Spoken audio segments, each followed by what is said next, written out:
4번 본문 읽어보겠습니다. 제시문 4. A는 수상구조를 할 수 있는 자격증을 취득하기 위해 준비하고 있다. 학원에 등록하여 전문 수영 강습을 받았고 어느 정도 실력을 갖추게 되었다. 자격증 취득에 앞서 학원에서 연계한 어린이 수영장에서 전문 구조요원 지도하에 한 달 동안 실습을 하게 되었다. 아이들은 A를 새로운 전문 구조요원으로 알고 있고 반가워하며 물을 뿌리고 장난을 걸었다.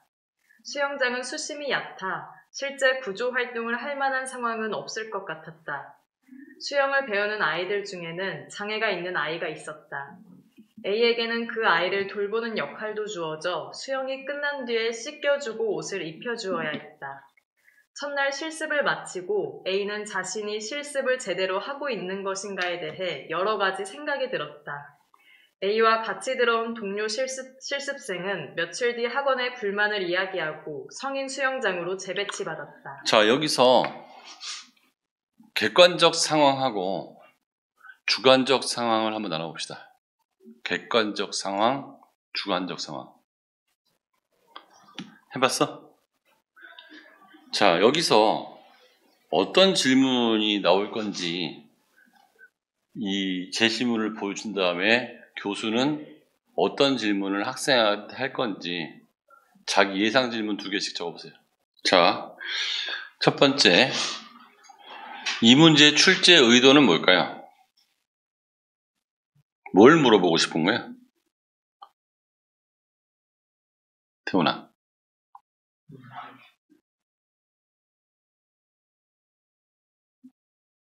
정답이 있는 건 아니에요. 정답이 있는 건 아닌데 채점은 해요. 분명히. 점수가 있어요. 신보라 선생님, 뭐예요? 출제 의도가 뭐 같아요? 이런 걸 왜 물어본 거예요 도대체? 의대 들어오한테 이런 상황을 왜 물어본 거예요?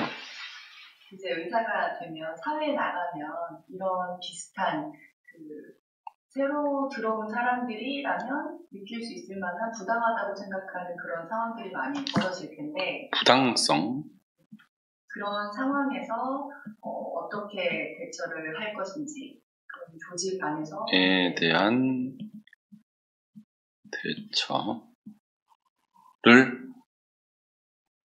그러면 답은 뭐예요? 어떻게 대답해야 돼요? 출제 의도가 있으면 어떤 태도를 보이는 게 좋은 거예요? 제가 면접관이라면 논리 안에서 대답을 하되 이건 부당하다라고 하는 쪽보다는 그래도 이 실습을 시킨 그 내용의 의도를 그래도 숨은 의도를 좀 알아채고 그거를 부당함이 있지만 그걸 어떻게 그 상관이나 아니면 그런 기관한테 그대로 잘 얘기를 할 수 있는 태도가 있는지 이거에 대해서 좀 볼 것 같습니다. 이경희 선생님은 출제 의도가 뭐 같아요?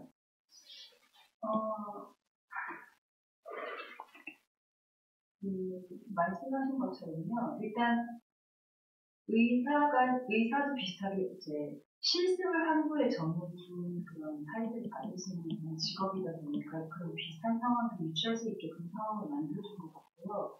그런데 이제 여기서 실제로 수상 구조 요원이 되고 싶어서 하는 사람인데 그 이외의 것을 하는 것에 대해서 이제 그것이 그러니까 받아들일 수 있는, 수용할 수 있을 만한 정도인지 아닌지 그걸 판단할 수 있는 근거 이런 걸 묻는 문제일 것 같습니다.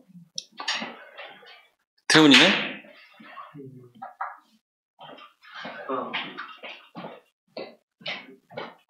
여기 나와 있는 상황을 보면은 수상구조 요원인데 자기가 생각하기에는 이걸 왜 해야 되는지 모르겠다는 상황들을 제시하는 걸 보니까 자기랑은 생각이 맞지 않는 상황이 들이닥쳤을 때 어떻게 대처할 것인지를 물어보고 있는 거예요. 자기 생각과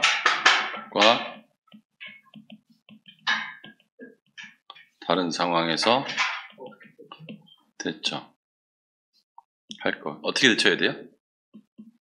제가 생각하기에는 일단 자기 생각을 한번 돌아보긴 하겠지만 우선 위에서 그냥 기관 어린이 수영장에 실습을 보는 게 아니라 어떤 특정한 목적과 실습 의도를 가지고 그런 것이기 때문에 한번 그것을 자세히 생각해보고 계속 그 실습의 의도를 한번 따라는 거고. 자, 그러면 질문 상황이라고 한다면, 응? 질문 상황이라고 한다면 어느 부분이 질문 포인트가 되는 게 합리적인 질문 상황이에요? 여기서 이거 버튼 계속 좀 스위치 좀. 지금 뮤트 상황이기 때문에 쟤네들 목소리 하나도 안 들어갔거든요. 저는 수업에만 집중할 수 있게끔 저 혼자 얘기할 때는 뮤트 상황으로 놔두고 네. 저쪽에서 얘기하는 순간 빨리 뮤트를 풀어주고 네, 알겠습니다. 그것만 계속 해주시면 될 것 같아요. 여기서 상황이 뭐예요? 상황이. 자, 이게 별거 아닌 것 같은데 별거 아닌 게 아니에요. 자, 볼게. 예상 질문은 뭐가 있을까요?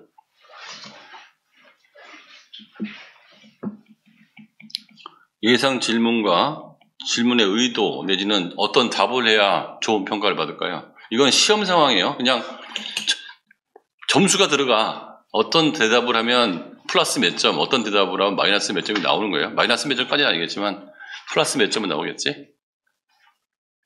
어차피 이거 갖고 학생을 뽑는 거란 말이에요.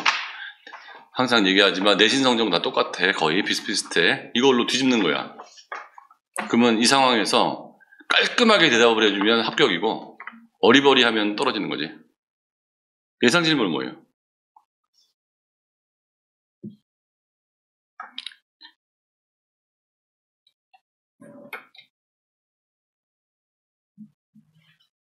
당신이 A라면 학원에 이야기를 하겠는가? 당신이 뭘 얘기해요? 학원에 당신이 A라면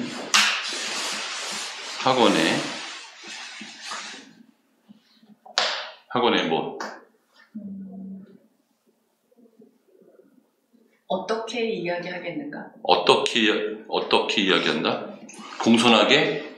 강하게? 어떻게는, 그러니까 이게 말이 되게 중요한 게, 어떻게라는 것은 공손하게, 예의 바르게, 방식의 얘기잖아요. 네. 무엇을 얘기할 것인가, 얘기를 할 것인가 말 것인가, 한다면 무엇을 할 것인가, 이렇게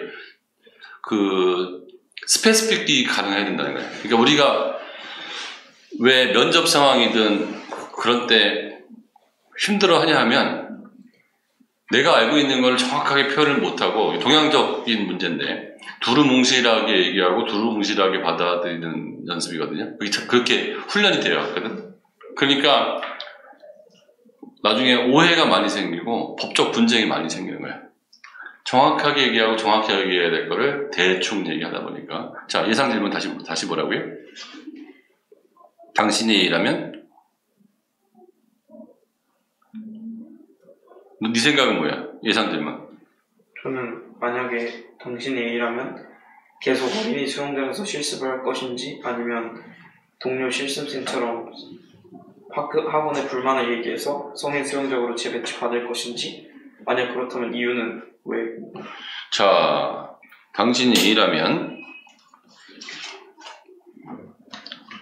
아동 수영장에 있을 것인지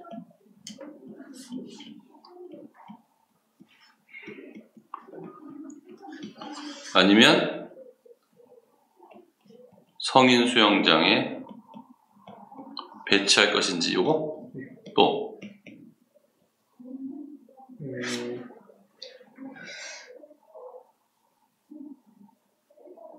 왜 아동 수영장에 있고 왜 성인 수영장으로 가야 되죠?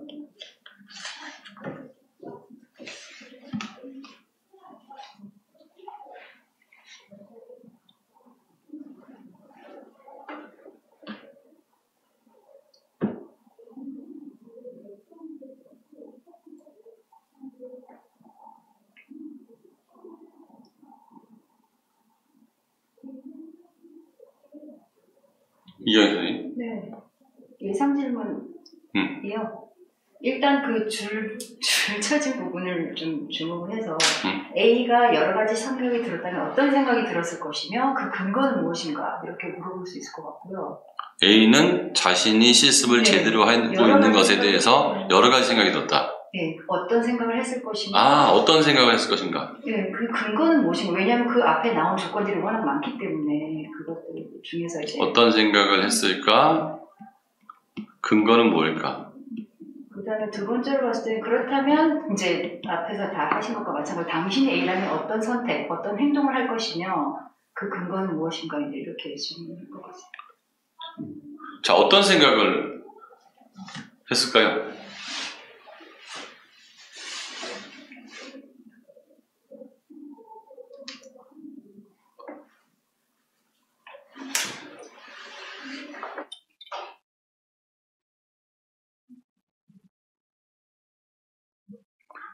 그 MMI의 그 채점 기준은 순발력, 빨리 대답 못하면 감점이에요. 주어진 시간은 3분 정도밖에 안 주어질까? 3분 안에 제대로 된 대답을 못하면은 나가, 끝이에요. 저 할 말 있는데요, 나가. 다음 애가 대기하고 있단 말이에요. 다음 애가 저 뒤에서. 그리고 이 선생님은 같은 질문을 오는 학생들 100명한테 똑같이 질문하는 거야. 상황이. 나한테는 기회가 많이 없어. 그래서 굉장히 빨리 조직해서 빨리 얘기하고 점수 받고 나가야 돼. 그지? 물론 여러 명이서 같이 하는 경우는 아니겠지만 어떤 생각을 했을까? 근거는 뭘까?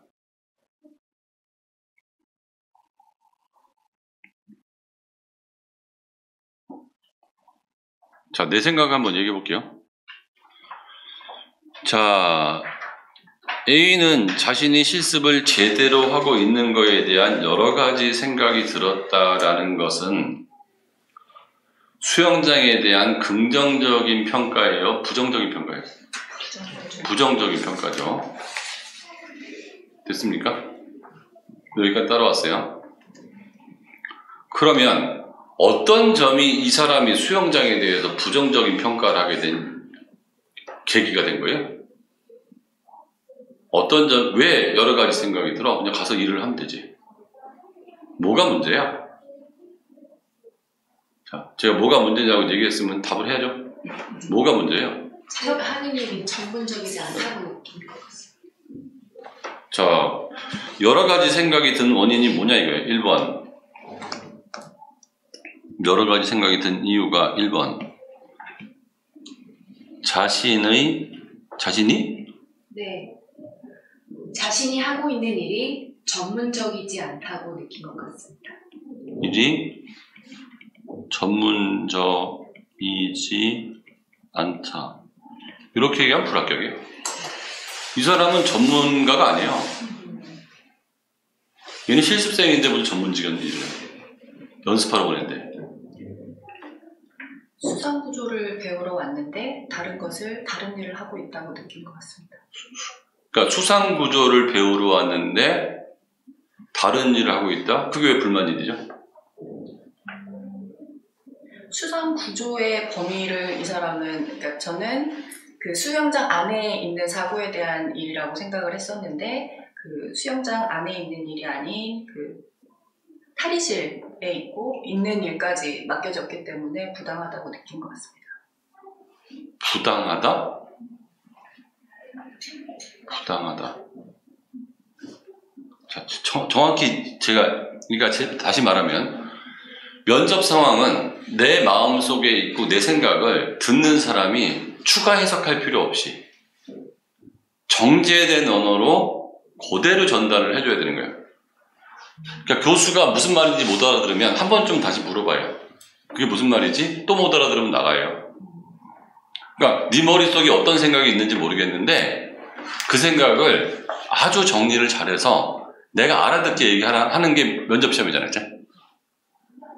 그러니까 중요한 거는 정확한 생각을 했는지, 두 번째 그거를 어떤 언어로 어떻게 전달했는지. 발성 발음이 안 좋은 것도 감점 요인이겠죠. 왜냐면 교수는 오늘 채점할 사람이 많단 말이야. 자, 여러 가지 생각이 든 이유가 뭐냐 이거죠. 일단 수심이 얕아서 실제 구조 활동을 할 만한 상황이 없었다라는 섣부른 판단을 했다는 게 일단 근거가 된 것 같습니다. 그러니까 지금도 일부 근거는 말씀하셨는데요. 수심이 얕은 게 왜 여러 가지 생각하게 된 이유지? 그러니까 이 A의 입장에서는 수심이 얕아서 위험한 상황이 별로 없을 것 같다라는 자기만의 이제 판단을 개입시켜서 이제 일단 여러 가지 자, 중에 하나 있을 거고. 그러니까 그 틀린 얘기는 하나도 없어요. 틀린 얘기는 하나도 없는데 수학적으로 생각을 해보자는 거예요. 이 상황을.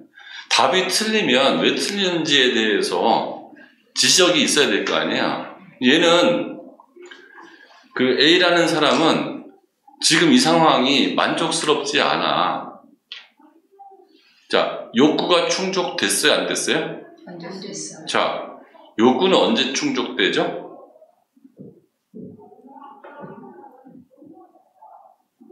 자기가 기대한 바와 자기에게 주어진 것이 동일했을 때. 자, 이제 철학에서는 인간의 욕구가 생기는 이유가 뭐죠? 혹시 알아요? 요번에 그 수능 특강에도 나오던데 국어 지문에 사람은 욕구가 왜 생기는 거죠? 국어 지문에 나오던데 욕구가 왜 생겨요? 네? 차원이 있어서. 자원이소에서 보통 욕구가 생기는 이유는 결핍에 의해서 생긴대요. 배가 고프다는 거는 이제 욕구가 생기는 이유는 그러니까 뭐 이게 하나 이론이긴 하지만 욕구는 결핍에 의해서 생긴다. 그러면 이 사람의 결핍은 자격증을 따는 거잖아요. 상황이 이 사람은 자격증이 없잖아요. 그렇죠? 그러면 여기 왜 온 거야? 자격증 취득 준비 중이야. 그럼 얘의 이 수영장에 온 이유는 이 수영장에 왔을 때의 어떤 행위가 자격증을 따는데 플러스가 되느냐? 안 되느냐? 그러니까 자격증을 따는데 플러스가 되고 싶은 거지. 그렇죠? 자격증을 따는데 플러스가 된다. 플러스가 되기 위해서 여기 왔다. 그러면 이 사람이 기대하는 거는 내가 여기서 실습을 하는 게 자격증에 플러스가 돼야 되는데 여기서 하고 있는 여러 가지 행동이 자격증을 따는데 플러스가 될 것 같지 않다 생각이 든 거죠. 그러니까 여러 가지 생각이 든 거죠.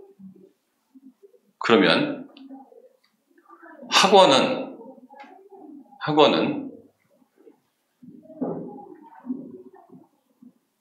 학원도 아니네요. 학원에서 연계한 어린이 수영장이네요. 학원도 아니야. 학원에서 연계한 어린이 수영장에서 한 달 동안 실습을 하게 되었다. 근데 실습비를 받는지 내가 내는지는 여기 표시는 안 돼 있어요. 그죠? 실습비를 받는지 내는지는 표시는 안 돼 있고 학원에서 연계한 실습을 하게 되었다. 그렇죠? 근데 이 사람이 그 여러 가지 생각이 들었다는 거는 일단 이 실습을 하는 이 수영장에서 자기한테 부당한 뭔가를 했다고 생각하는 거죠. 그러면 거기서 한 사람은 불만을 얘기해서 성인 수영장으로 재배치를 받았고 나는 어떻게 해야 될지 이제 고민이 스러운 거죠. 그러면 학원은 부당하게 한 거예요? 아니, 이 수영장은? 아니면 불만을 얘기한 사람이 부당한 거예요? 이게 팩트만 정확히 분석하잖아요. 그럼 교수가 어떤 문제를 물어봐도 술술 나올 수가 있어요. 그러니까 이 전체 상황을 정확히 분석하는 게 제일 먼저 중요하다고. 거기에서 대체로 감성을 쭉 빼셔야 돼요. 내 감성적인 상황을 쭉 빼고 최대한 팩트로만 붙어야 돼. 자, 다시 물어볼게요. A는 자신이 실습을 제대로 하고 있는 것인가에 대해서 여러 가지 생각이 들었다. 무슨 생각이 들었고 왜 그런 생각이 들었을까? 1번 질문. 누구라도 괜찮아요. 무슨 생각이 들었고 왜 그런 생각이 들었을까?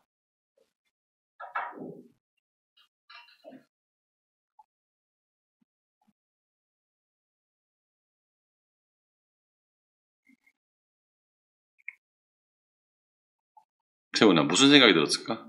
우선 A는 이 어린이 수영장에서 실습을 이어나가는 것이 맞는가라는 생각이 들었을 것 같습니다. 자, 이 어린이 수영장에서 실습을 이어가는 게 맞는가? 그러면 거기에 답이 두가 나오네. 이어간다면, 이어가지 않는다면. 그쵸? 무슨 말인지 알겠어요? 해볼게요, 계속.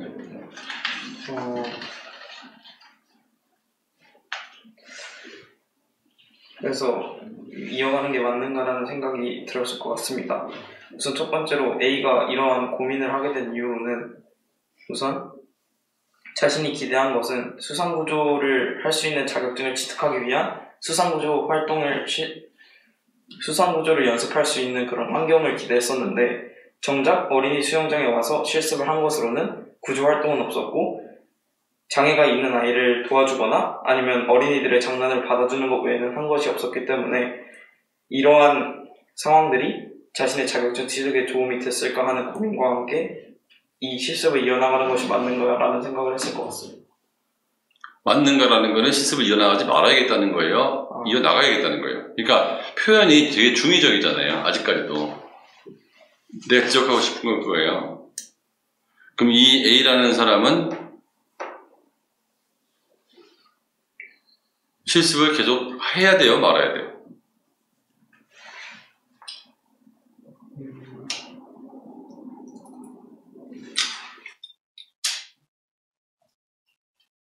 선생님, 어떻게 해야 돼요?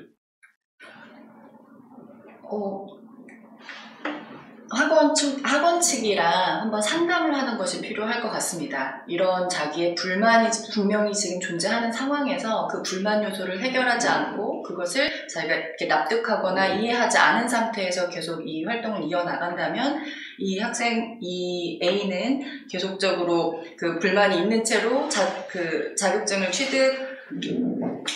하는 길까지 제대로 가지 못할 수도 있기 때문에 이런 자기의 불만사항이 생겼을 때 한번 잠시 멈추고 학원에 가서 학원에 있는 그 관리자와 함께 상담을 통해서 자기가 왜 이런 일을 해야 되는지에 대해서 상담을 통해서 이해를 한 후 이해가 되었으면 그 다음에 계속 이어나가는 것이 좋다고 생각을 합니다. 이경희 선생님요. 수상구조 자격증을 따야 되고 일단 수영 강습은 받아서 실력은 갖추었지만 실제로 사람을 구조하는 그런 실습은 받지 못하는 상황이라면 수상구조를 할 수 있는 상황에 놓일 수 있는 실습을 받아야 된다고 그런 상황에 가야 된다. 그런 실습을 받을 수 있는 곳을 선택하는 게 맞다고 봅니다. 그래서 실습을 제대로 하고 있지 않다고 생각하고 있을 것 같아요. 이 사람 생각이 정당해요? 네? 이 사람의 생각이 정당해요? 네, 그럴 법하다고 생각합니다. 딴 사람 없어요?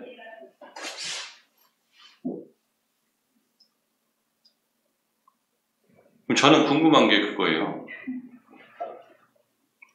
수상 구조를 할 수 있는 자격증을 취득하기 위해 준비를 하고 있고 학원에 등록해서 전문 수영 강습을 받았고 실력을 갖췄어.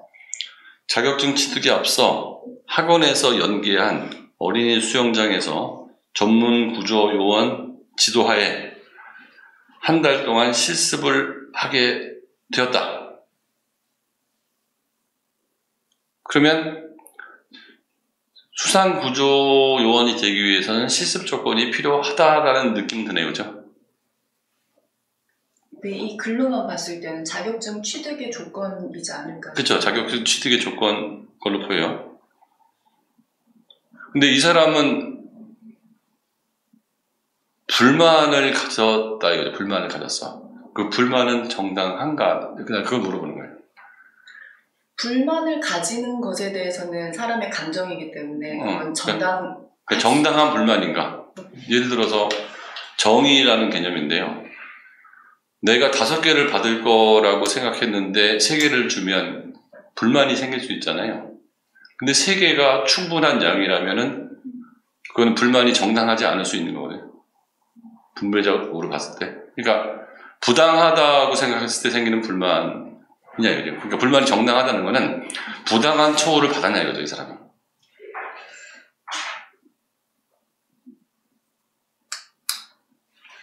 그냥 랜덤으로 배정 받았는데 운이 안 좋았던 것 같습니다. 랜덤으로 받았는데 운이 안 좋았다. 저는 그 수상구조 교육 기간 동안 혹시 이런 내용이 교육이 됐는지가 좀 궁금한데요. 수상구조 그 교육 내용 중에 학원에서 배운, 그러니까 실습 전에 배운 내용 중에 이런 그 안전의 범위, 그러니까 수상구조 그 안전의 범위, 챙겨야 되는 안전의 범위에 대해서 이해가 충분히 되었다면 이 사람이 가지고 있는 것은 부당하다고 이 사람이 부당하다고 생각하는 것은 정당하지 않다고 볼 수 있지만 그런 것에 대한 얘기가 없이, 그러니까 실습 들어가기 전에 우리의 그러니까 설명이 없이 이런 상황에 놓이면 부당하다고 느낄 수 있는, 충분히 부당하다고 느낄 수 있는 것 같습니다. 왜냐하면 이 사람은 아직 수상구조가 어떤 일을 해야 되는지에 대해서 정확히 알지 못하는 그 주니어이기 때문에 그럴 수 있을 것 같습니다. 또 저는 시각이 완전히 달라요, 지금. 우선 저는 A가 불만을 가진 것이 정당하지 않다고 생각을 합니다. 왜냐하면 우선 한 달 동안 실습을 한다는 기간이 명시되어 있지만 우선 A는 첫날만 실습을 마친 상태이고 이제 수심이 얕아서 구조활동을 할 만한 상황이 없을 것 같다는 것은 순전히 A의 생각이기 때문에 우선은 첫날 실습을 마친 A가 구조활동에 대한 그 연습이 없었다는 이유만으로 불만을 가진 것은 정당하지 않다고 생각을 합니다. 자, 볼게요. 나는 좀 세훈이 생각은 좀 좋은데 객관적인 상황을 보면 실습생이라는 표현이 돼 있고 수용 강습은 이미 다 받았고 수용 강습을 받았다는 거는 수상 구조 수용 강습을 받았겠죠. 자격증은 현재 없고 아이들은 전문 구조 요원으로 이 사람을 생각하고 있고 수심은 얕고 장애야 돌봄, 동료 실습생은 불만을 얘기했고 성인풀로 재배치됐고 주관적인 거는 구조활동을 할 게 없는 것 같다는 느낌이 들었고 실습을 제대로 하고 있는지 의심이스럽다. 전 여기서 어떤 상황에서 이런 질문을 한 이유가 뭐냐고 물어보면 A는 의사가 되기 위해서 준비하고 있다.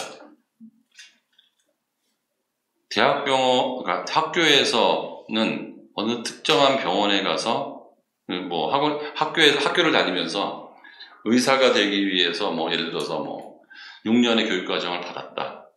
의사 자격증을 따기 앞서 대학병원의 레지던트나 과장 지도하에 실습을 하게 되었다. 거기 환자들은 나를 의사라고 생각하고 있고 반가워하며 나한테 이것저것을 물어보기도 했다. 그런데 그곳은 응급 환자도 없었고 그냥 편하게 사람들이 대기하고 있는 그런 장소여서 여기서 의사가 할 일은 별로 없어 보였다. 거기 있는 사람 중에는 몸이 불편한 사람도 있었는데 그 병원 측에서는 나한테 의료 실습을 시키지 않고 그분들의 안내 역할과 그들이 넘어지지 않게 부축해주는 일을 맡겼다. 첫날 실습을 마치고 나는 내가 실습을 제대로 하고 있는 거에 대한 여러 가지 생각이 들었다. 나와 함께 들어온 동료 실습생은 응급실로 재배치를 요구했고 그는 응급실로 배치를 받았다. 똑같죠? 그럼 여기서 내가 생각하는 체크는 뭐냐면요. 학원에 등록하여 전문 수영 강습을 받았고 학원에서 연계한 수영장이라는 거죠. 학원에서 연계한 수영장. 즉, 이 학원에서는 늘 그 수영장으로 애들을 보낸 거죠. 그 실습생들을. 연계한 수영장이니까. 나는 그렇게 보여요. 연기한 수영장을 보였는데 그 A가 생각하는 실습과 현 정말 구조를 위한 실습에 괴리가 있어 보이는 거예요. 그러니까 의사는 수술을 하는 게 의사라고 생각하는 의과 대학생과 의사의 대부분은 수술을 하지 않고 환자하고 얘기를 하거나 환자를 케어하거나 환자한테 웃어주는 게 의사의 역할일 수도 있는데 내 머릿속에 있는 의사의 역할은 수술을 하는 거죠. 그러면 수상구조 요원의 역할은 뭐냐는 거죠. 사람을 구하는 거냐는 거예요. 수상구조 요원이 내 생각하면 수상구조 요원으로 수영장에 취직을 했을 때 5년에 한 번도 사람을 안 구할 경우가 있을 거예요. 사람을 구할 일이 없다는 거죠. 수상구조원이 해야 될 가장 큰 일은 뭐죠? 사람을 보고 있는 거지 구하는 일이 아니란 말이에요. 구하는 상황은 거의 발생하지 않아요. 하프 물 먹으면서 구하는 상황은 그러니까 무슨 말인지 알겠어요? 내가 여기서 생각하고 있는 건 뭐냐면 네가 생각하는 그 일과 현실에서 생각하는 그 일의 차이가 있을 때 너는 어떤 태도를 보이겠냐는 거예요. 선생님이 여기서 이 질문을 냈을 때 가장 큰 문제는 내가 비행기 파일럿이라고 있죠? 조종사가 무슨 일을 하냐고 물어봤더니 비행 중에 아무것도 안 한대요. 버튼만 딱 누르면 떠서 내려서 끝난대요. 그냥 아무것도 안 한대요. 그러니까 자기는 10몇 년 동안 아무것도 한 적이 없대요. 그러니까 딱 버튼만 누르면 자동 항법 장치에서 모든 게 자동으로 움직여서 떠서 내려서 창문까지 다 한대요. 그래서 뭐 하냐 했더니 별 신대요. 별 하나, 아무것도 하는 일이 없대. 그 조종사가 나한테 한 얘기예요. 그러면 니네는 왜 고연봉에 거기 있냐? 10년에 한 번 문제 생길 걸 대비해서 있는 거래요. 그러니까 비행기가 벼락을 맞거나 뭐 어떤 상황에서 자동 항법 장치가 움직이지 않거나 손으로 조정을 해야 될 일이 생길 수도 있다는 거죠. 그 한순간을 위해서 자기네들이 거기 앉아있는 거예요. 둘이나. 그 연봉을 받고. 자, 그러니까 제가 생각했을 때 이 지문은 그거죠. 그 다음에 이런 건 질문 물어볼 것 같아요. 동료 실습생의 그 불만을 얘기하고 성인 수영장으로 재배치한 것은 옳은 행동이냐? 너는 어떻게 하고 싶냐? 그렇게 하고 싶다면 왜 그러냐? 이런 걸 물어볼 거예요. 자, 내 생각이 어느 정도 논리적이고 합리적이라면 당신은 부당한 처우를 받았다고 생각하는가? 에서 부당한 처우를 받았다고 생각하게 된 이유는 뭐예요? 내가 생각했던 수상구조와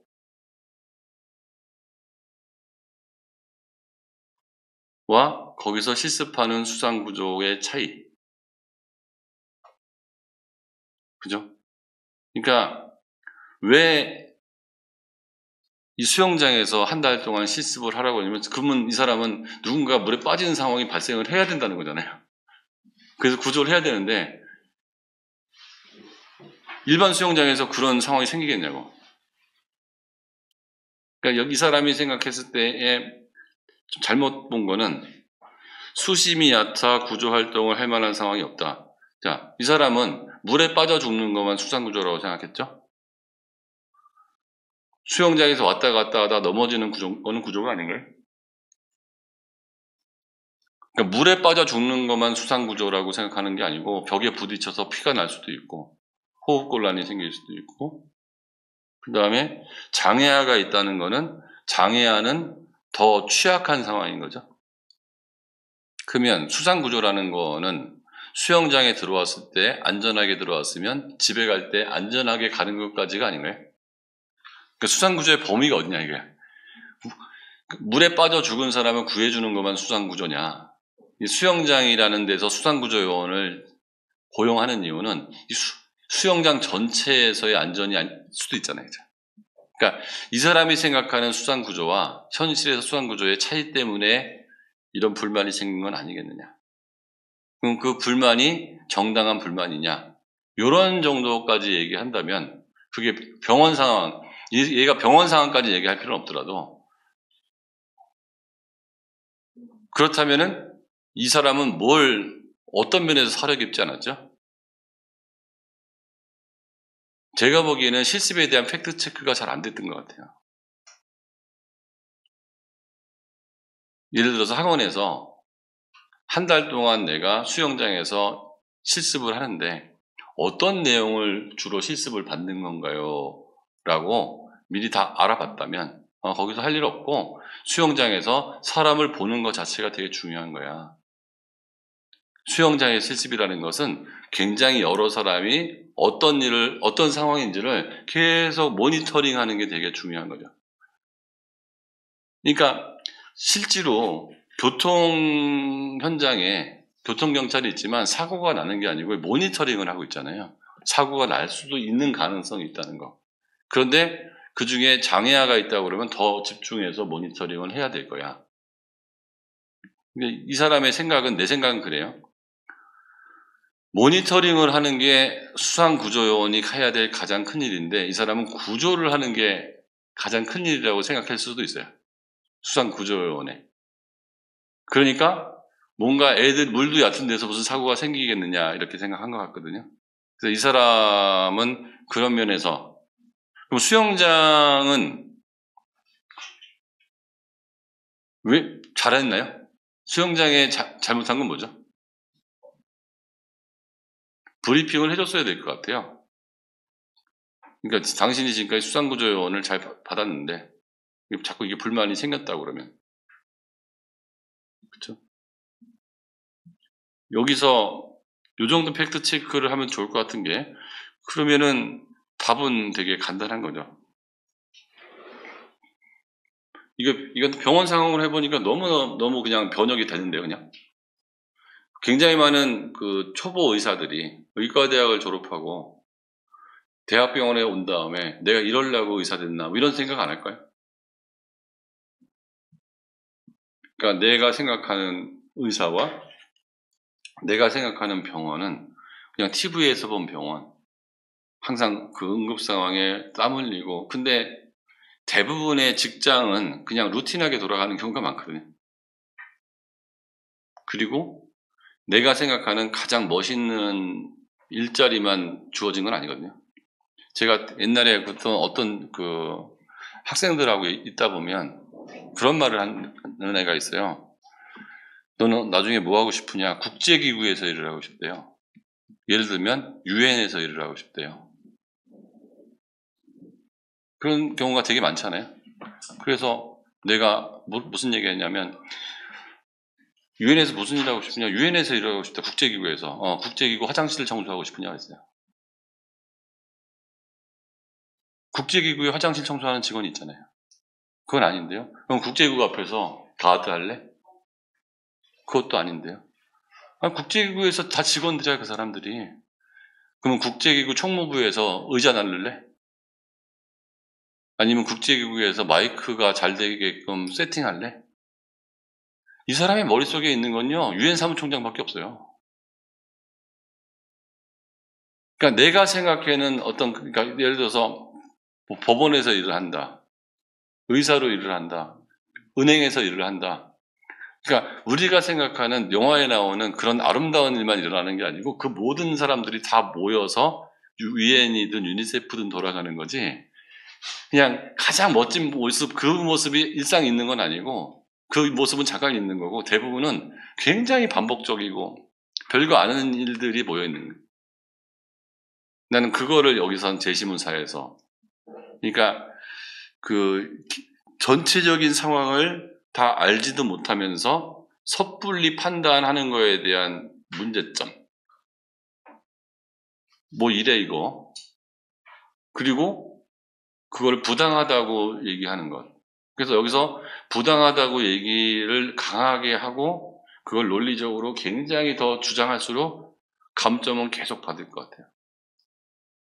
대부분의 사람들이 이런 글을 읽으면 수영장이 이 사람한테 실습을 제대로 못 해줬다고 생각할 거거든요. 근데 내가 보는 판단은 학원에 연계된 수영장이고 나 말고도 다 이걸 했고 그 사람들이 다 자격증을 받았을 거라는 거지. 내가 보는 건 그래요. 그러니까 부당함을 아주 논리적으로 잘 제기하면 그냥 기본 점수인데 나는 이게 부당하다고 생각하지 않고 이 사람이 다른 판단을 하거나 만약에 이게 굉장히 부당했다 그러면 그 학원에서 여기다 애들을 계속 안 보내줬을 거고 그 다음에 심지어는 전문 구조 요원 지도하에서 실습을 하게 됐다고 했잖아요. 그럼 전문 구조 요원도 거기에 같이 있을 텐데 거기도 얕은 데 이 사람이 있잖아요. 그럼 얕은 데나 위험하지 않은 데는 구조원이 없어야 되냐 말이에요. 그러니까 위험하냐 위험하지 않냐 아까 그 얘기 나왔지만 그거에 대한 판단을 실습생이 할 상황은 아니다. 나는 그 정도의 얘기가 나오면 이 안에서는 어떤 대답이 들어와도 다 대답을 할 수 있을 것 같은데 태훈 생각 어때요? 추가 의견.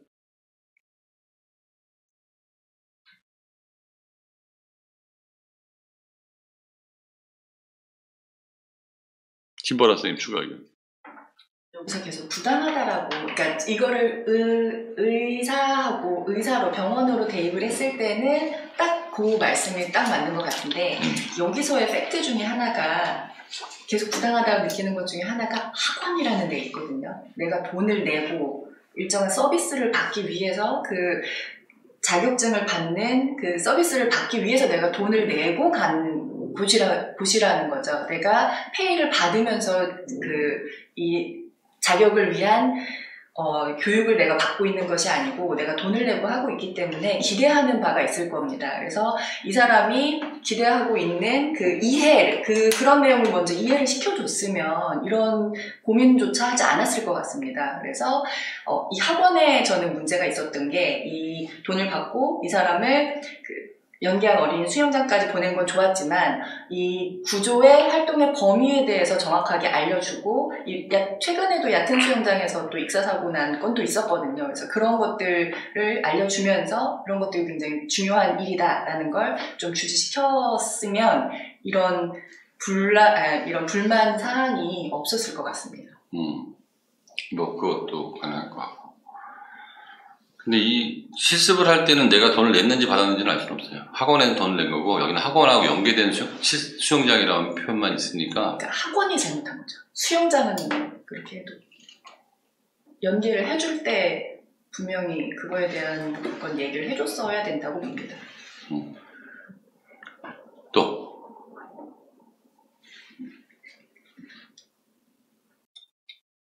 넘어가면 돼요? 이경희 선생님은? 근데 이제 동료 실습생은 불만을 이야기하고 재배치를 받았다는 내용이 나오는 거 보면은 그 불만을 어느 정도 또 학원에서 인정하고 받아들였다는 일부가. 그러니까 저는 그렇게 보이거든요. 우리가 잘못해서 재배치해 준 게 아니고 난 성인 풀에 가고 싶어. 그럼 가. 그러면 그렇게 해서 그냥. 그러니까 이 느낌은 뭐냐면요. 제가 생각하는 실습의 느낌은 수영장에서 수영만 하지 말고 사람을 봐. 그러니까 수영장에서는 대단한 일이 안 벌어져. 그러니까 너는 수영장에 지금까지 왜 갔지? 수영하러 갔지? 이제 수영하지 말고 누굴 좀 봐. 그렇다면 누구를 보는 게 중요하다면 그러면 왜 엑스트라로 그 장애인 아이를 보는 것을 넘어서 씻겨주고 옷을 입혀주는 것까지 해야 하는가? 그거에 대해서 의문을 가질 수도 있다고 생각을 하거든요. 그러니까 씻겨주고 옷을 입혀주는 거가 부당하다고 본 거잖아요. 그러니까, 필요한 얘기긴 한데 그것을 굳이 수상구조 요원인 사람이 해야 하는 거에 대한 이제 생각을 할 수도 자, 그거는 생각을 해보면 상황을 볼게요. 수영장에 관리요원이 보통 우리가 상상해보면 구조요원 한 명밖에 더 있나요? 수영 강사. 수영 강사는 강사고 거기에 그 사람 강의하고 가는 사람이고 거기 딱 앉아가지고 있는 사람이잖아요. 그러면 장애아가 힘들어하면 그 장애아를 누가 데리고 움직여줘야 될까요? 그럼 장애아만 데리고 움직여주는 또 다른 직원이 있을까? 아니면 그거까지도 수상구조요원이 해야 될 일인데 자기 생각에서는 이거는 수상구조원이 할 일이 아니라고 판단한 거일 수 있잖아요. 그러니까 의사는 수술하고 딱 가버리면 되는 거지 의사의 아들이 화장실을 찾고 싶을 때 여기가 화장실이란다. 이거는 내가 할 일이 아니니까 이거 전문할 사람이 따로 있다고. 그러니까 내가 해야 될 일이라는 거를 너무 내 머릿속에 한정 지은 게 아니냐 이거예요. 세상은 그렇게 묻자듯이 되지 않잖아요. 내일이다 내일이 아니다가 그러니까 그걸 부당하게 생각할 수는 있는데 그 부당하다고 생각하는 게 정당하냐고 물어보는 거예요. 그러니까 부당하다 보면 철저히 부당하다고 얘기할 것 같고 대부분의 애들의 대답은 그게 부당하다고 갈 것 같아요. 그러면 뽑고 싶은 의사 입장에서는 아 저거 뽑았다가는 계속 불평불만을 하겠구나. 근데 정당하다고 얘기를 했을 때도 그 논리적이기만 하면 돼요. 수상구조원이 되고 싶어하는 사람은 왜 되고 싶어하는 거죠? 사람을 구하고 싶은 거잖아요. 누군가를 돕고 싶겠다는 직업적 소명이 있는 거잖아요. 그럼 여기 다시 볼게요. 수영이 끝난 뒤에 씻겨주고 옷을 입었다. 이거는 당연히 그런 직업적 특성하고 맞잖아요. 그러니까 의사의 이게 4번 같은 경우는 인성 면접이거든요. 네가 의사로서의 직업적 소명감이 있느냐. 만약에 내가 돈만 벌려고 병원에 왔다고 그러면 이런 내 일이 아니니까 부당하다고 얘기하겠죠. 요즘 젊은 애들이 많이 그러니까. 근데 그게 굉장히 논리적이어야 된다는 거예요. 교수한테 잘 보이려고 그러는 게 아니고 굉장히 그 로직하게. 그러니까 내 말은 뭐냐면 이거의 출제 의도를 정확히 판단을 하고 이 상황이 이게 병원 상황이구나. 그러면 내가 이제 얘기하고 싶은 건 뭐냐면 내가 예상하지 않는 회사 들어가 보면 그렇잖아요. 어느 조직에 들어가 보면 내가 생각했던 회사와 바깥에서 보는 회사와 들어가는 회사는 전혀 다른 회사인 경우가 많아요. 그리고 이렇게 멋진 일을 하지 않아요. 대체로. 근데 그 일이 모이면 그게 멋진 일이 되는 경우가 많거든요. 나는 여기서는 그 부분을 찾아낼 수 있으면 되게 좋은 것 같아요. 자, 그러면 태훈이가 한번 정리해서 한번 얘기해볼까? 이 제시문 4의 내용을 한번 머릿속에 쫙 보고 덮고 한번 얘기해보자. 상황에서 못 보니까. A는 여러 가지 생각이 들었다고 하는데 어떤 생각이 들었고 동료 실습생은 뭐 성인풀로 갔다고 하는데 당신이 A라면 그 어떻게 하는 게 맞다고 생각하는가? 그리고 동료 실습생은 그 행동이 정당하다고 보는가? 논리만 중요합니다.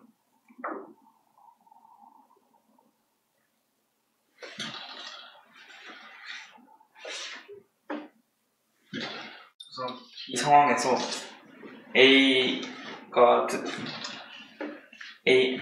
우선 이 상황에서 A는 아마 이 수영장에서 실습을 받는 것이 부당하다고 생각을 했을 것 같습니다. 왜냐하면 우선 A는 자신이 수상구조 자격증을 따고 싶어 하는 사람이고 그렇기 때문에 수상구조를 하는 실습을 원했을 것입니다.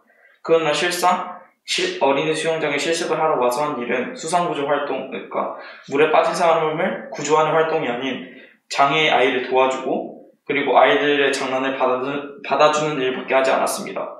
따라서 만약 A의 상황이 된다면 A의 상황에서는 충분히 불만을 가질 수는 있다고 생각을 합니다. 그러나 B와 같이 학원에 불만을 제기하고 성인 수영장으로 재배치받는 것은 정당하지 않다고 생각을 합니다. 왜냐하면 우선 A나 B나 우선 첫날 이 수업을 받은 사람이고 그 상황 전체를 충분히 이해하지 못할 가능성이 높다고 생각을 합니다. 또한 A와 B가 생각한 수상구조 실습의 목적이 그 전체 학원이나 수영장에서 생각한 수상구조의 목적과 맞지 않을 가능성도 높기 때문에 이런 불만을 가질 수는 있지만 이러한 불만을 직접 상황을 바꿔서 자신의 생각에 맞도록 움직이게 하는 것은 정당하지 않다고 생각을 합니다. 거기서 논리적으로 몇 가지 건너뛴 게 뭐냐면 목적이라는 표현보다는 A가 생각하는 수상구조의 범위와 이 수영장에서 생각하는 수상구조의 범위에 차이가 있는 것 같다. 무슨 말인지 알겠습니까? 목적이라기보다는 범위에 차이가 있는 것 같고 그 내용 좋았어요. 온지 이제 하루밖에 안 된 거죠? 네.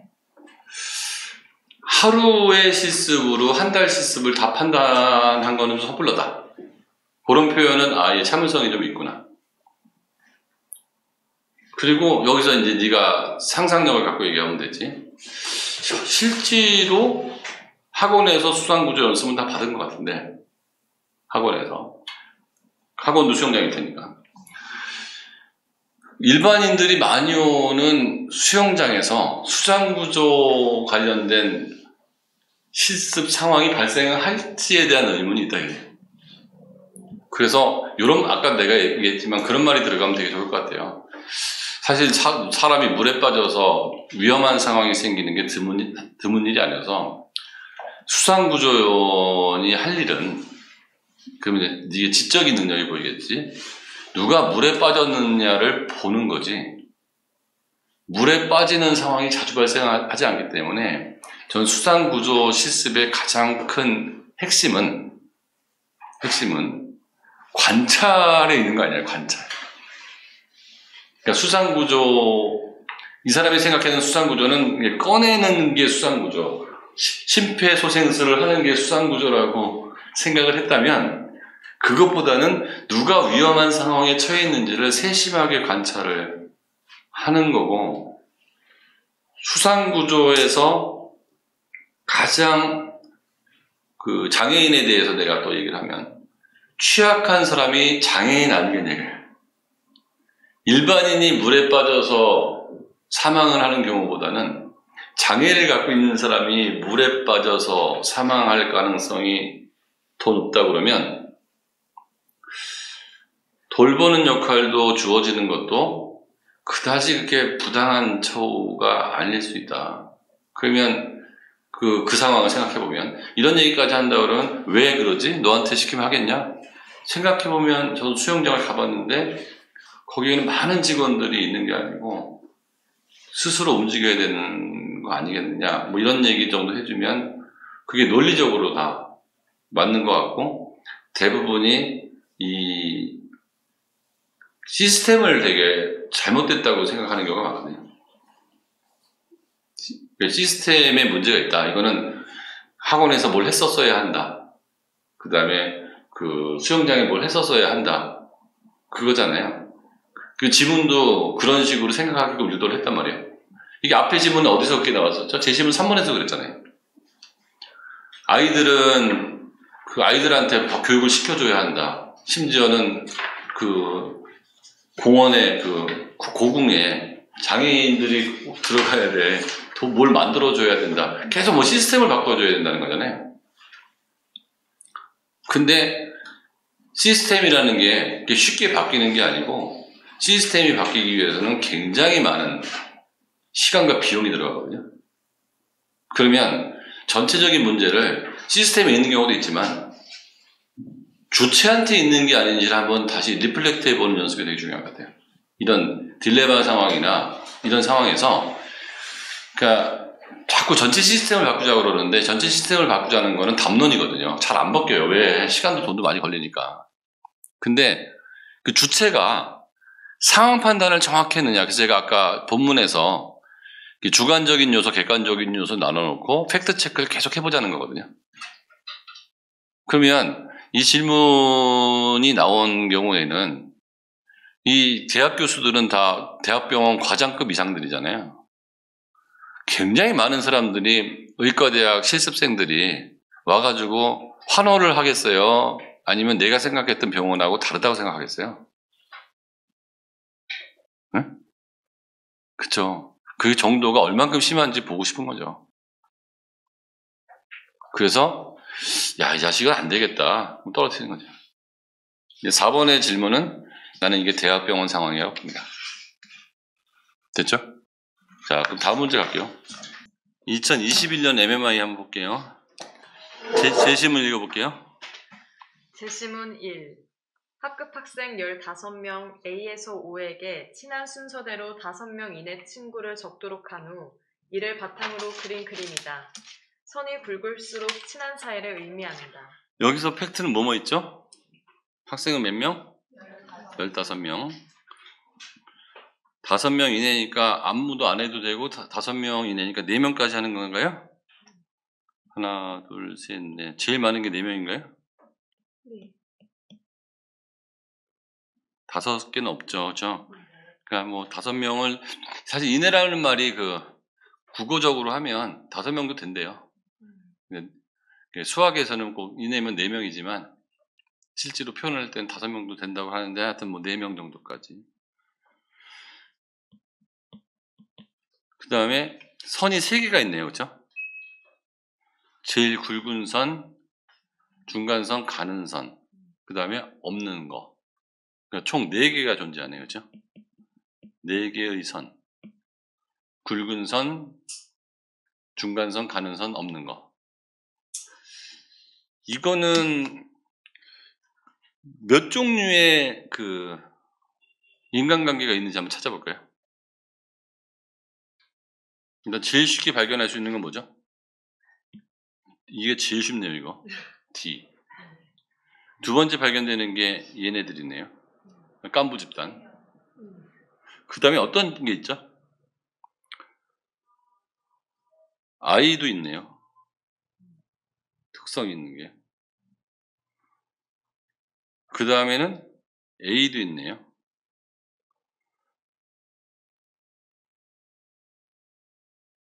O도 있네요. K도 특별한가요? K도 특별하네요. 이거 말고도 특별한 거 있나요?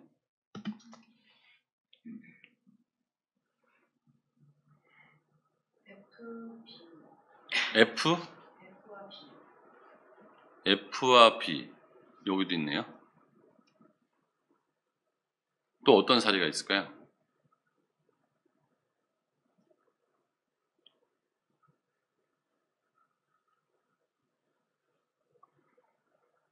그러니까 이렇게 사례를 딱 찾아낼 수 있는 게 일단 빠른 속도 내로 그 케이스를 좀 찾아내는 거죠. 혼자 있는 애, 굵은 선만 있는 애, 굵은 선과 가는 선만 있는 애, C도 있네요. C. 얘는 선이 3개 다 있네요. 그렇죠? 굵은 선, 가는 선, 중간선이 다 있네.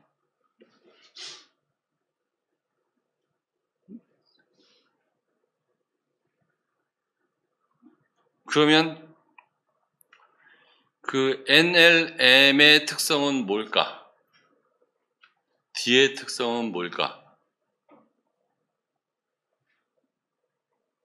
K의 특성은 뭘까?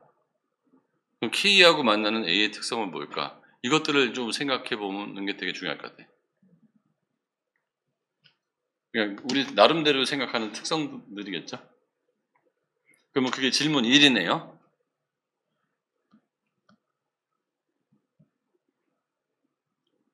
이거는 질문 1은 이게 서울대학교에서 문제가 안 나왔는데 이제 복원해 본 거라는 거죠. 질문 1이 뭐냐면 그림을 토대로 학생들의 교우 관계 유형을 나눠본다면 이거는 나는 사실 이 문제 안 봤거든요. 그러니까 첫 번째 문제는 적중했네요. 두 번째, 본인은 맨날 물어보는 거지. 네 케이스, 너는 어디냐? 3, 4번은 나중에 나오고 1번하고 2번 문제 한번 해볼까요? 1번. 1번 교우 관계 유형 and 특성? 좀 생각해 보자고요. 자, 그러면 지금 1번, 2번, 3번, 4번, 5번, 6번, 7번으로 한번 나눠볼게요. 일단 눈에 보이는 것만. 지금 가만히 생각한 다음에 1번의 특성, 2번의 특성, 3번의 특성, 4, 5, 6, 7번의 특성에 대해서 한번 생각해 보자고요. 각자. 그리고 두 번째는 너는 어디냐?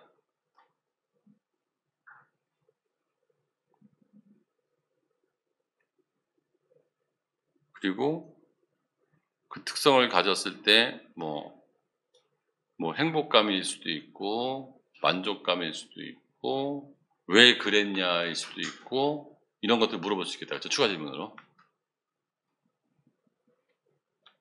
2번까지는 어느 정도 접근한 것 같은데.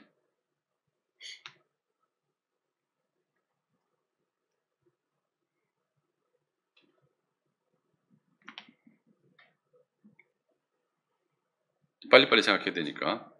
1번은 뭐예요? D. D의 유형은 뭘까요?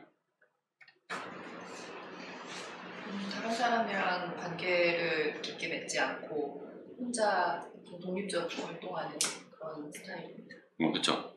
쉽게 정의할 수 있죠. D는. 그러면 D가 정의됐다 그러면 D는 왜 이런 행동을 이랬을까요?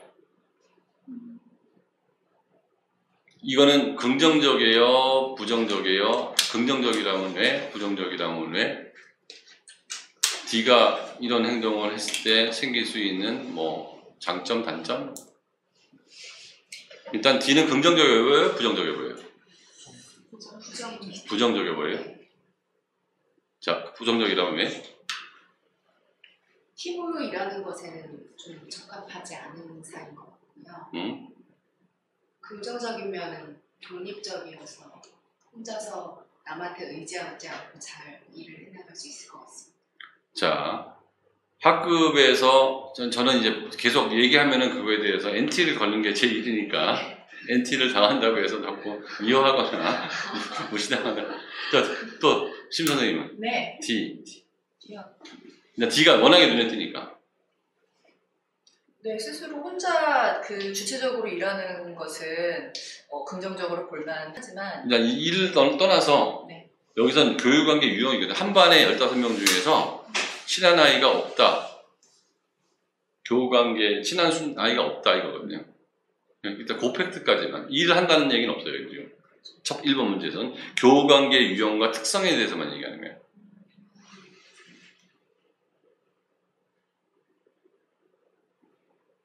친하다라고 느끼는 사람이 한 명도 없는 것으로 봐서는 사람과 감정을 교류하거나 아니면 생각을 나누는데 좀 미숙할 수 있습니다. 미숙하다. 이경희 선생님은?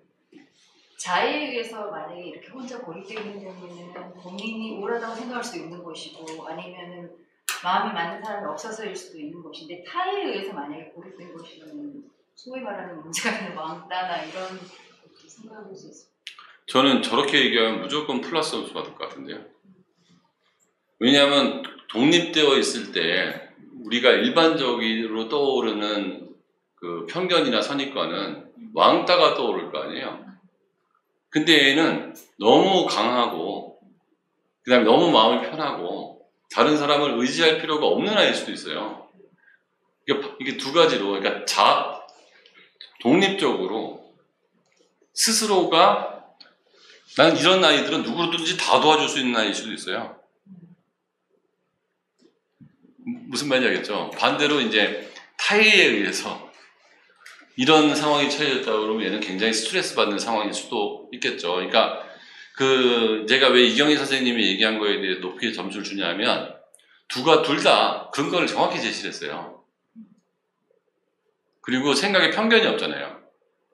그러니까 우리가 보통 이런 모습이 보이면 편견을 가질 수가 있거든요. 그러니까 이성이 있는지 없는지를 판단할 때 제일 중요한 거는 베이컨이 얘기한 것처럼 이도라라고 그러나? 그 편견으로부터 그 한 걸음 뒤에 가져갈 수 있으면 그걸 이성적이라고 하는 거잖아요. 우리가 생각하는 거에 편견. 자, 김준희 선생님은 D.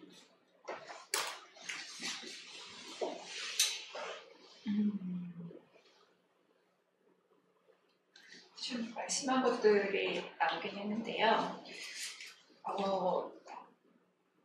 D의 긍정적인 면으로 D를 평가하자면 D는 여기에 있는 다른 모든 친구들과 다 어울릴 수 있는, 그러니까 특별한 그룹에 속하지 않고 다 어울릴 수 있는 가능성이 있다라는 점을 이야기하고 싶고요. 부정적인 면이 있다면 이 친구가 다른 친구들에게 의해서 타의적으로 지금 고립되어 있는지를 보아야 할 것 같습니다. 근데 한 가지 더 생각해 보아야 할 것은 여기에 지금 4개의 선이 존재하고 있는데 지금 가장 붉은 선, 중간선, 가는 선, 그리고 보이지 않는 없는 선, 이렇게 4가지가 존재하고 있는데 이 선들에 대해서 어떤 명확한 정의가 조금 부족하다고 생각합니다. 예를 들어서 가는 선이 한 사람을 A가 B를 좋아할 때 이런 순서가 정해져 있다거나 이제 그런 정확한 그 정의가 없기 때문에 만약에 이게 양쪽이 쌍방이 다 좋아할 때만 이 선이 그어진다 이런 식으로 되어 있다면 이 B와 어떤 교우 관계를 맺고 있는 사람이 없다고도 볼 수 있지만 그 범위를 좀 더 넓혀서 생각해 보면 이 친구는 아주 친하지는 않아도 여러 사람과 교우를 맺고 있는 상태일 수도 있다고 생각합니다. 그러네요. 근데 여기에서 보면 지금 그 얘기가 많은 게 그 C하고 O가 굵은 선이라는 것은 O도 C를 선택했고 C도 O를 선택한 거예요. 그거에 대한 판단은 잘 안 쓰네요. 왜냐하면 정도라고만 얘기해요. 그게 일치하지 않으면 서로 연결을 안 했을 수도 있을 것 같은데요. 지문으로만 보면. 그러니까 보통 5개 정도 쓰라고 했는데 3개만 매칭이 됐다고 보면 둘 다 같은 정도라고 판단할 때만 선을 그었을 수도 있는 것 같은데요. 이 표만 보면 그러니까 D도 분명히 선을 그었을 건데 다른 사람은 그렇게 판단 안 한 거죠. 일치되는 판단. 그쵸. 무슨 말인지. 그러니까 내가 일방적으로 쟤와 친하다고 해서 선을 그어준 것 같지는 않고 나도 쟤하고 굉장히 친하다, 쟤도 나하고 굉장히 친하다 했을 때만 선이 그어진 것 같아. 그렇지 않고서는 이런 모양이 안 생기는 게 분명히 5개를 그었을 거거든. 근데 성립이 된 경우가 별로 없잖아요. 그러면 이 선은 추론을 해보면 한 사람의 일방적 표현으로 그어주진 않았다. 둘 다 쟤하고는 별로 안 친한데, 그러니까 실선으로 친하다, 중간선으로 친하다, 강하게 친하다라고 했을 때 일치된 것만 해주는 거지. 친한 순서대로 5명 이내를 쓰라고 해서 1, 2, 3, 4, 5를 썼을 것 같습니다. 그러면은 1번끼리 매칭되는 경우는 그러네요. 네, 가장 굵은 선, 1번과 2번이 매칭됐을 때는 그러네요. 두 번째 선, 이런 식으로 하면은 좀 일리가 있을 것 같습니다. 그쵸. 저거 아주 정확한 표현이네요. 팩트체크에서는 지금까지 성공한 것 같아요. 그 다음에 태훈이. 이번에는 NLM의 관계는 어떨까요? 3번. 이것도 되게 특이하잖아요. NLM만 봤을 때는 이제 따로 여기 밑에 있는 큰 무리와는 어울리지 않지만 그래도 가장 친한 친구들끼리 무리를 이루어서 잘 생활을 하고 있는 것으로 보입니다. 긍정적인 측면. 이것을 긍정적으로 본다면 서로 마음이 잘 맞는 친구가 있다는 것이기 때문에 되게 감정 교류도 많이 할 수도 있을 것이고 되게 교우 관계가 좋은 무리가 될 수 있다는 측면으로 볼 수 있지만 부정적으로 본다면 이제 자기와 마음이 잘 맞지 않는 친구들과는 두루두루는 어울리지 못하고 되게 소극적으로 대하는 태도가 있을 것으로 보일 것 같습니다. 또 NLM은 분명히 여기에 대해서 물음이 나왔을 것 같은데요.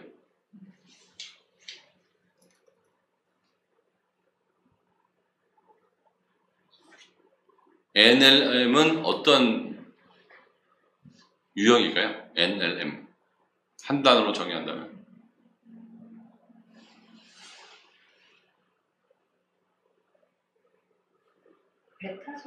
베타적이다. 또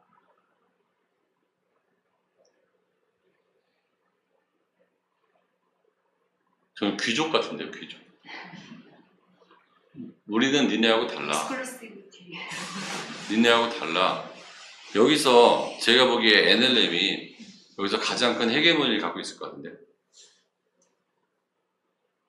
그러니까 너희들하고 우리는 달라. 우리끼리는 힘이 합쳐져 있어. 2번은 뭐예요? O하고 C 요 특이한 네? 여기서 제가 1번, 2번, 3번 적어주셔서 1번하고 3번은 쉽게 눈에 띄는데 그 선에다가 숫자를 매겨봤는데요. 굵은 거 3점, 중간 거 2점, 점수. 네, 그 다음에 약한 거 1점으로 나누면 각각 0점부터 6점까지 나옵니다. 그래서 점수를 쭉 늘어놓고 거기에 이제 해당하는 유형들을 적어놓고 이제 얘를 그룹핑을 하면은 빠지는 것 없이 그룹핑 될 수 있을 것 같습니다. 유형을 한 7개나 나눠봤고 유형의 특성에 대해서 좀 얘기해보면 D하고 NLM은 유형의 특성이 거진 나온 것 같고 나머지 유형의 특성은 뭐 어떤 특성이 있나요?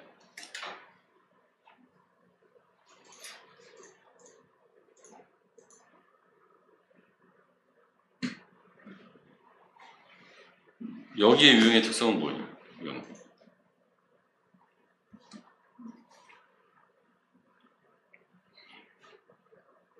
얘는 약한 관계, 중간 관계, 강한 관계가 다 있네요. C는 O는 약한 관계하고 강한 관계만 있네. 약한 관계, 중간 관계, 강한 관계가 다 있는 C의 특성은 뭘까요?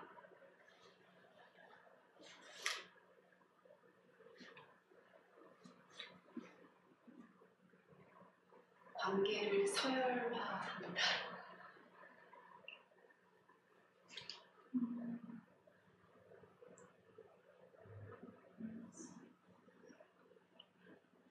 이거는 답이 있는 시험 문제예요. 그냥 이건 분석형 물어보는 거예요. 이거는 아까 얘기했던 인성 물어보는 게 아니고요. 너는 짧은 시간 내에 도표를 보고 그림을 보고 얼마나 기억을 했다가 얼마나 정확하게 기술할 수 있냐는 걸 물어보는 거야. 안 그러면 이렇게 복잡하게 그리지 않지. 7번 같은 경우도 되게 유니크하잖아요.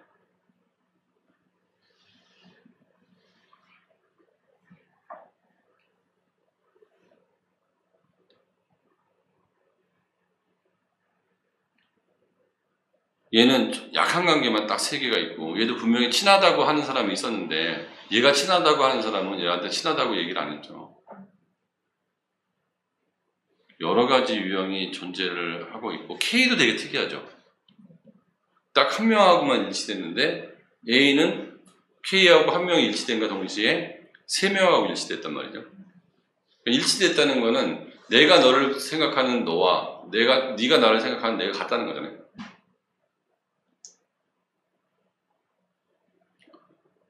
그럼 여기서 물어보고 싶은 게 뭘까요?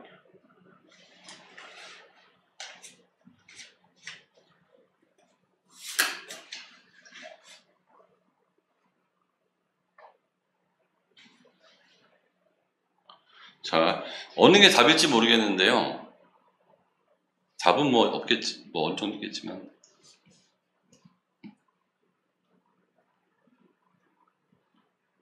셀프가 나잖아요.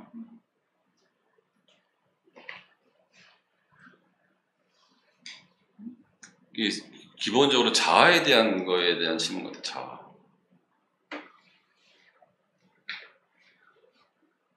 이게 주관적 자와 객관적 자라고 하는데,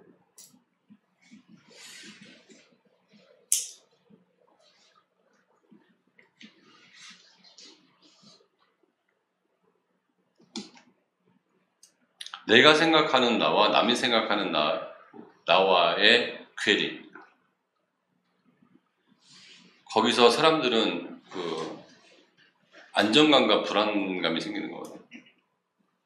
그러니까 자아의 불일치에서 생기는, 뭐 그게 꼭 정답은 아니겠지만, 예를 들어서 나는 내가 잘생겼다고 생각하는데 다른 사람도 나를 잘생겼다고 생각하면 안정적 자아예요. 근데 나는 내가 잘생겼다고 생각하는데 남들은 내가 못생겼다고 생각해요. 불완전한 자아. 객관적, 남이 보는 나와 내가 보는 나의 차이. 그러니까 나는 쟤하고 친하다고 생각했는데 쟤도 나를 친하다고 생각해요. 그럼 되게 안정적인 거죠. 그럼 D 같은 경우는 내가 생각하는 그 사람은 그 사람이 생각하는 나하고 전혀 다른 생각일 수도 있는 거죠. 그렇죠? 이 선의 의미는 그런 것 같아요. 그러니까 이 선이 많은 사람은 친함이 있고 없고를 떠나서 내가 생각하는 걔와 걔가 생각하는 내가 일치가 많이 되는 거고, 근데 그 선이 굵은 선이 많으면 더더욱이 그렇겠죠.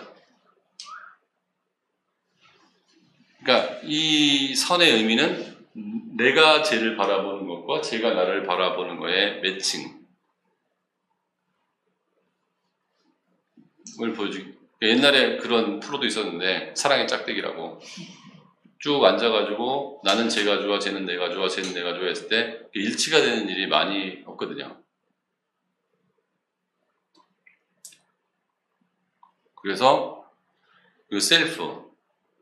내가 나를 여자로 생각하는데, 남은 나를 남자로 생각하면 굉장히 고통스러워서, 그게 성적 자아의 불일치라고 했어요. 그러니까 나는 내가를 여자로 생각하는데 그럼 여탕을 가야 되잖아. 근데 여탕에서는 내 외모가 남자인 거야. 근데 나는 나를 여자로 생각한다고. 그러면 이 사람은 자아가 너무 괴롭기 때문에 성전환 수술을 해서라도 외모를 맞춰준다고. 그러면 그때부터 안정감이 생긴다는 거거든요.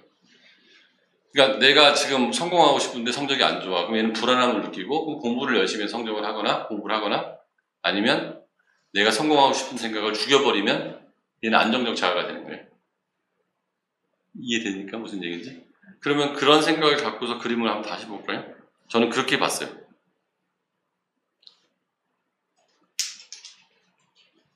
그러니까 선의 연결이 많이 될수록 이 사람은 남들이 보는 나와 내가 보는 내가 일치가 많이 되는 거고, 선이 적으면 그 부분은 적은 거고. 그러니까 D처럼 독립되어 있는 경우도 있고 NLM처럼 아주 타이트하게 붙어 있는 경우도 있고. 그러면 NLM은 3명에서는 자아가 굉장히 일치되어 있지만 그 3명을 제외하고는 다른 사람들하고 자아가 별로 일치가 안 된 거죠. 자, 그러면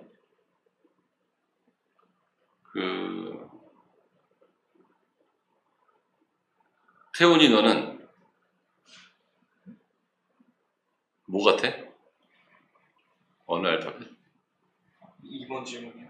응? 2번. 아, 저는 이제 LNM. L? 네. LMN? 깐부 집단? 응? LMM을 했더니 이런 점은 좋고 이런 점은 힘들더라. 여기서부터는 정답은 없고 그냥 책 얘기를 들어보는 거죠. LNM에 속해서 좋은 점은 이제 마음이 맞는 친구가 이제 확실히 몇 명은 있다는 점이고, LNM에 속했을 때 별로 안 좋은 점은 이제 이 무리와 관심사가 다른 이제 다른 집단과는 교류가 좀 적다는 게 좀 단점이라고 생각해요. 김유희 선생님 뭐 같아요? 저는 G라고 생각을 합니다. G. 네. 큰 무리에 섞여서 적당히 친한 사람 몇과 좀 덜 친하지만 그래도 친분을 유지하는 몇 사람 중에서 같이 생활하는 경향이 있고요. 좋은 점은 여러 사람과 두루두루 친하게 지낼 수 있다라는 그런 좋은 점이 있고, 단점이라면 아주 친하게 지내는 사람이 없기 때문에 정말 깊은 얘기나 아니면 정말 깊은 어떤 관계를 맺지 못하는 것에서 오는 결핍이 좀 있을 수 있을 것 같습니다. 자, 그러면 제가 질문을 하면 본인은 LMN이라고 생각하는데 그들도 LMN이라고 생각할까요? 그러니까 내가 근선을 알겠는데 그들도 나한테 그런 선을 걸까?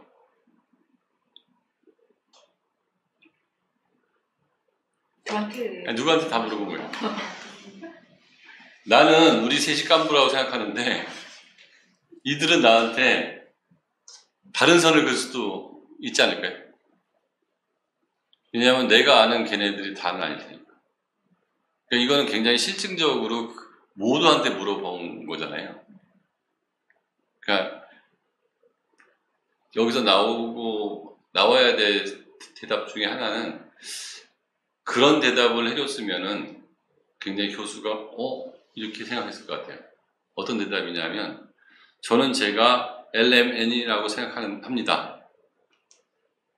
근데 제 친구들도 그러기를 바라는데 그 친구들은 다른 생각을 할 수 있을 가능성도 있겠네요. 그러다 보면 제가 K 모양으로 갈 수도 있겠네요. 무슨 말씀인지 이해됩니까? 개방적인 거죠. 개방적인 거. 그러니까 저는 면접에서 듣고 싶은 얘기 중에 하나는 얘가 편견이 굉장히 강한 사람인가 아니면 자기밖에 모르는 사람인가 수용 태도는 있는가 분석력은 있는데 수용 태도도 있는가 그쵸? 이게 MMI가 100% 답을 찾는 수학 같으면 수학 시험을 보지. 이런 질문을 하는 것은 이성적 판단 플러스 의사는 수용적 태도도 있어야 되는 거 아니냐. 난 그런 생각도 좀 드는데 거기까지 대답을 하는 학생 숫자가 많진 않을 것 같아요. 이 중에 하나 고르기에도 급급하잖아요.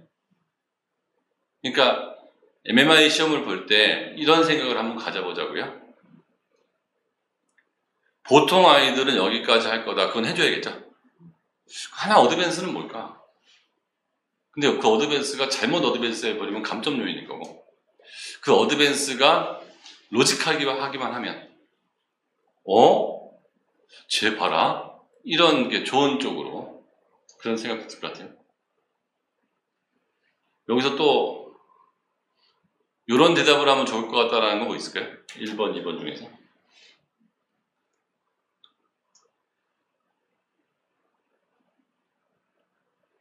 3번 넘어갈게요. 3번 읽어볼게요.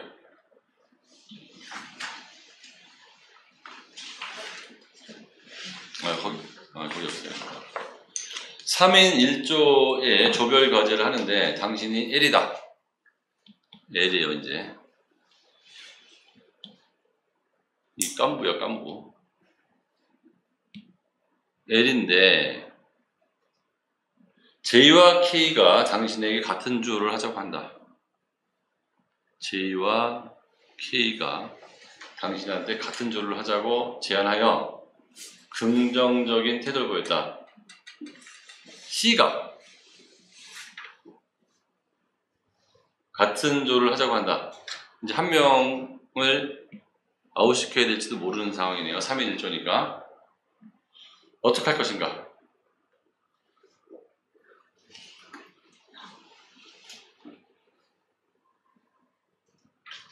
C가 다시 하자고 그런다.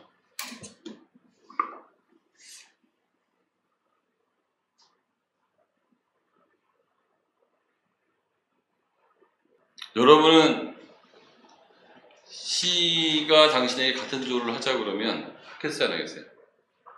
왜 안 하죠? 일단 제가 L이라면 J, K, C는 모두 저와 어떤 교류도 없는 그냥 동등한 지위에 있는 3명이기 때문에 J와 K가 먼저 같이 하자고 했을 때 긍정적인 반응을 보였기 때문에 그들과 하는 걸 그대로 유지하는 게 맞다고 생각합니다. 자, 또 난 이거 답이 있는 질문인데요, 이걸.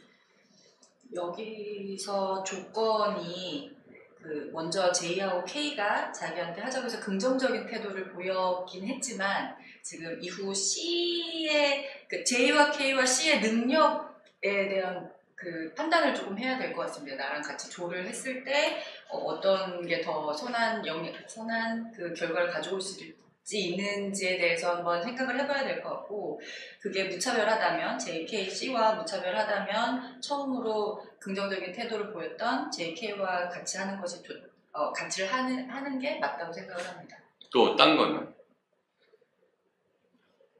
이영애 선생님 뭐 딴 거 없어요?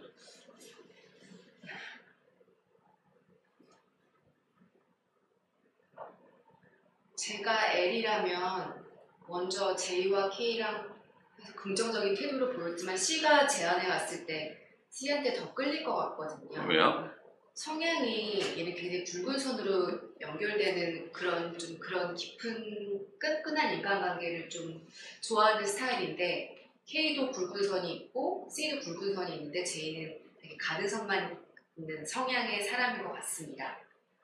그래서 저는 C와 하는 게 더 끌릴 것 같지만 먼저 약속을 한 J에게 그렇게 좀 거절을 해도 될까에 대해서 갈등을 할 것 같습니다.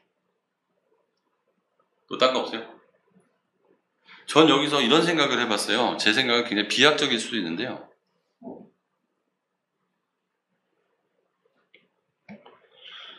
A하고 K는 매칭이 하나가 됐고요.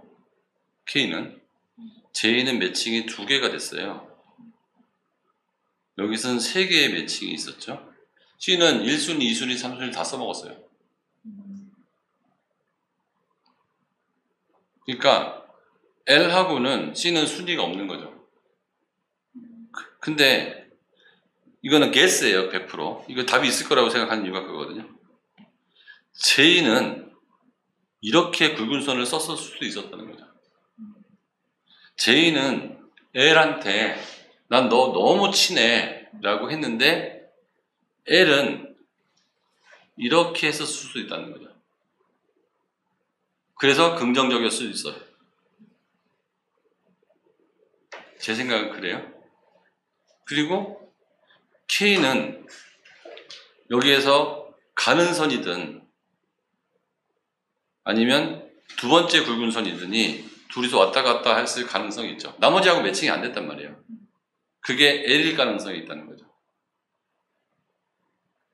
제가 보기에는. 근데 C는 제일 굵은 선, 그 다음 굵은 선, 마지막 선까지 매칭이 다 됐어요. 그럼 L하고는 제일 굵은 선이나 그 다음 굵은 선이나 마지막 굵은 선 중에 어느 하나도 매칭이 안 된 상태일 거라고 보이는 거죠. 요 단서로만 보면. 그런데 K하고 J가 L에게 제안을 했을 때 보통 교훈의 관계는 능력도 보지만 친한 관계에 의해서 뭔가 해보자 이런 게 많잖아요. 그래서 그 긍정적인 태도를 보였다는 거는 선의 굵기가 일치되진 않았지만 선이 교류는 있었다. 근데 이 상태에서만 보면 C는 O하고 G하고 I하고 일치가 됐어. 선을 5개만 긋기로 돼 있었고 제일 친한 선부터 긋기로 돼 있었다 그러면 C는 L과 친하지 않은 관계이므로 이 그림을 보면, 그러니까 이거는 감성은 빠져야 되죠. 그러니까 먼저 했냐 나중에 했냐는 아닌 거고, 요 특성의 문제를 보면 내 문제에서 발견한 건 그거예요. 문제에서 발견한 로직은 딴 건 없고, 여기는 하나짜리, J는 2개짜리, 요건 3개짜리였다는 거예요.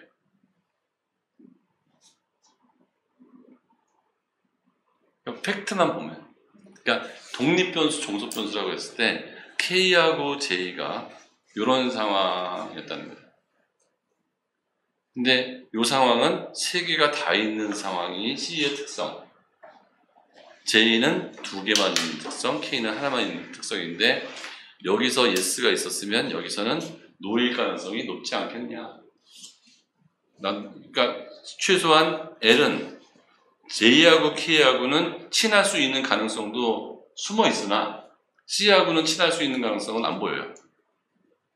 세선에서 일치가 없어. 왜냐면 얘는 세선이 딴 사람하고 일치가 됐거든.